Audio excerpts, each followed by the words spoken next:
মুরলের অসুখ, বিছানায় শুয়ে ছটফট করছে। কবিরাজ মুরলের নারী পরীক্ষা করছে। মুরলের আত্মীয় হাসু মিয়া আর মুরলের বিশ্বাসী চাকর রহমত আলী অসুখ নিয়ে কথা বলছে। রহমত আলী, শুনছি। ভালো করে শোনো, ওই কবিরাজ যতই নারী দেখুক তোমার মুরল এবার মরবে। এমন কথা বলবে না, তাহলে আমি হামা করে কাঁদতে লেগে কাঁদো, মজা করে কাঁদো। মুরল একটা কঠিন লোক, আমাদের সুবর্ণ করে মানুষকে কত জ্বালিয়েছে। এর ধ্বংস করে, এর মনোদোষ করে আর মরণ ধ্বনি। মুরলকে মরতেই হবে। তাই বলে মুরলের ব্যায়াম ভালো হবে না? হবেই না তো, মুরল যে পাপী অত্যাচারী, মানুষের কান্না দেখলে হাসে।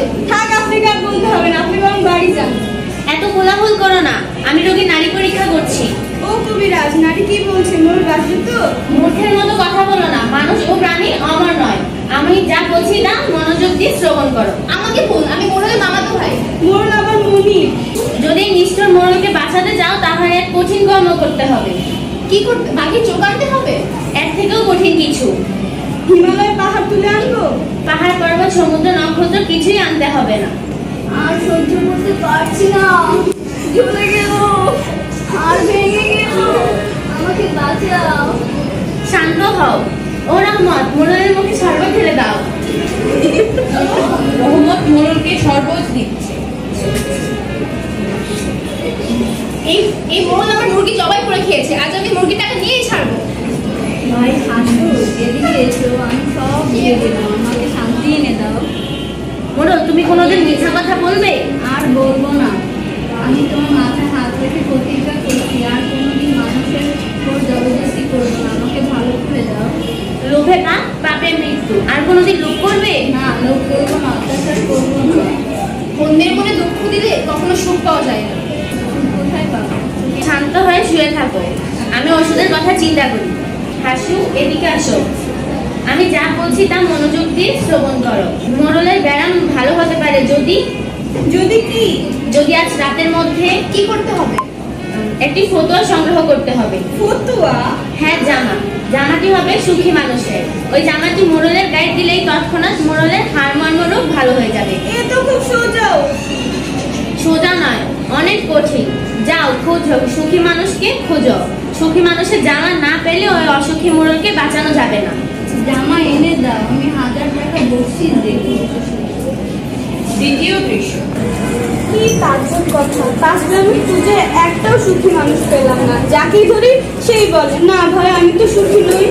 আর তো সময় নাই ভাই, এখন 12টা। সুখী মানুষও পাওয়া গেল না, সুখী মানুষের জামাও পাওয়া গেল না। হয়তো এবার মোড়ল মরবে। আরে আমরা এখন কি করবো? কোথায় একটা মানুষ পাবো দেখি না? পাওয়া যাবে না তো, কোথাও সুখ পাওয়া যাবে না। এই দুনিয়ায় ধনী বলে আরো ধন দাও, ভিক্ষুক বলে আরো ভিক্ষা দাও, পেটুক বলে আরো খাবার দাও। সবাই শুধু দাওয়াত দাও, সবাই অসুখী, কারো মনে সুখ নেই। আমরাও বলছি মোড়লের জন্য সুখী মানুষ এনে দাও, বকশিস দাও। চুপ চুপ, ঘরের মধ্যে কি যেন কথা বলছে। ভূত নাকি? চলেন পালিয়ে যায়, ধরতে পারলে মাছ ভাজা করে খাবে। এই যে ভাই, ঘরের মধ্যে কে কথা বলছে, বেরিয়ে এসো। ডাকবেন না, ভূতটা কে ভাই? কি চাও? আমরা খুব দুঃখী মানুষ, আমাদের। তুমি কে? আমি তো সুখী মানুষ। তোমার কোনো দুঃখ নাই? না, আমি সারাদিন বনে বনে কাঠ কাটি, সেই কাঠ বাজারে বিক্রি করি, আর ডাল কিনি, চাল কিনি, খাই দেয়, আর গান গেতে গেতে শুয়ে পড়ি। রাত কেটে যায়। বনের মধ্যে একলা থাকলে তোমার ভয় লাগে না? যদি চোর আসে? চোর? চোর আমার কি চুরি করবে? কেন? তোমার জামা জুতা সোনা দানা। কিন্তু আগুনের মতো তো হাহা করে হাসতে গেল ভাই তোমাদের কথা শুনে। চোর আসলে বলবো নিয়ে যাও, যা আছে নিয়ে যাও। তুমি কি সত্যি সুখী মানুষ? হ্যাঁ, আমি সুখী মানুষ, আমি সুখী মানুষ, আমি বাচ্চা, আমি সুখের রাজা।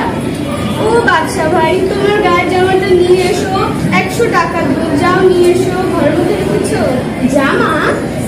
হ্যাঁ জামা, আমরা যে পরে আছি তোমারও। আমার তো কোনো জামা নেই। মিছে কথা বলবো না। মিছে কথা বলবো কেন? আমার তো কোনো জামা নেই, তাই তো আমি সুখী মানুষ।